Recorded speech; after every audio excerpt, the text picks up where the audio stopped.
Hi, I'd like to thank the organisers of Glaucoma Colombia for inviting me to speak at their 60th anniversary meeting in Medellin, and also for inviting me to this beautiful place, Guatape, the day preceding the meeting. In this video, I want to describe something that I hadn't tried before in relation to hypotony after PreserFlo MicroShunt implantation. In this particular case, the patient had chronic hypotony from uveitis, had a PreserFlo MicroShunt with a Baerveldt implant connected ab externo after a previous revision for exposure. In this situation, my alternatives would be to open up the conjunctiva over the Baerveldt and place an external ripcord, which is quite a big operation. It would be difficult to place a ripcord inside the PreserFlo ab externo when the Baerveldt's connected to it. So the option is to place a ripcord inside the PreserFlo ab interno, which is obviously a very fine placement. I've not tried this before. Have a look at this video and see what you think. Thank you for watching. Hi, in this video I'm going to describe how I stented a PreserFlo MicroShunt ab interno. This eye has chronic hypotony from uveitis and has a PreserFlo MicroShunt connected to a Baerveldt implant. The options to correct the hypotony are either to open the conjunctiva and disconnect the Baerveldt from the PreserFlo MicroShunt and insert a ripcord via the junction into either the PreserFlo or the Baerveldt, as in this case.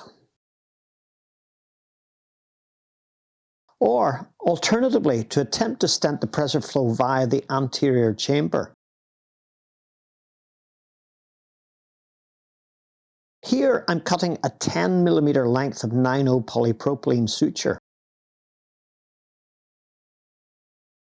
I will attempt to insert this into the PreserFlo via the AC.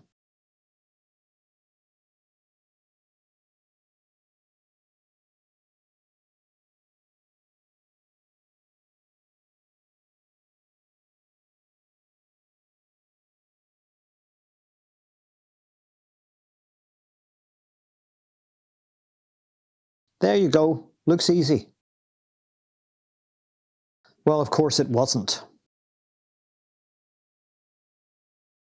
Inserting a fine flexible suture into a small tube through a wall of viscoelastic obscured by band keratopathy turned out to be very tricky. Very tricky. I therefore thought I should try tenoproline instead. This is finer and should insert more easily into the PreserFlo, in theory.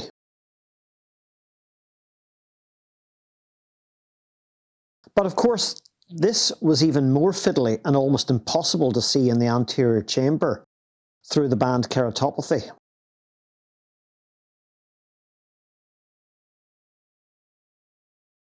Exacerbated by the fact that the thinner suture was even more difficult to maneuver in an anterior chamber full of viscoelastic.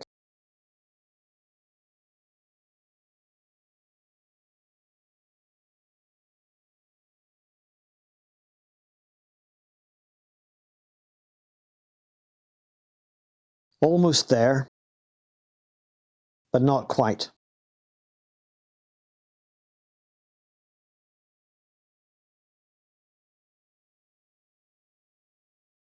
Eventually, I went back to using the 9/0 polypropylene because of better visibility and maneuverability.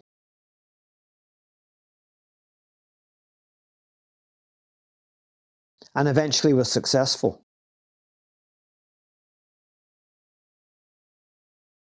The suture length inside the PreserFlo is around 3mm, which should be more than enough to reverse hypotony. The challenge now is to trim the suture without dislodging it from the PreserFlo. And this was also a fiddle. And then to push the protruding end of the suture inside the PreserFlo so that it's not sticking out.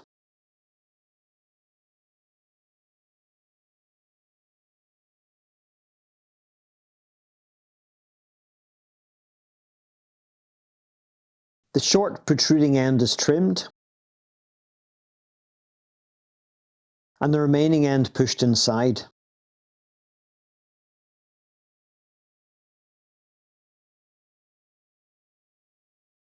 But will it stay inside the PreserFlo?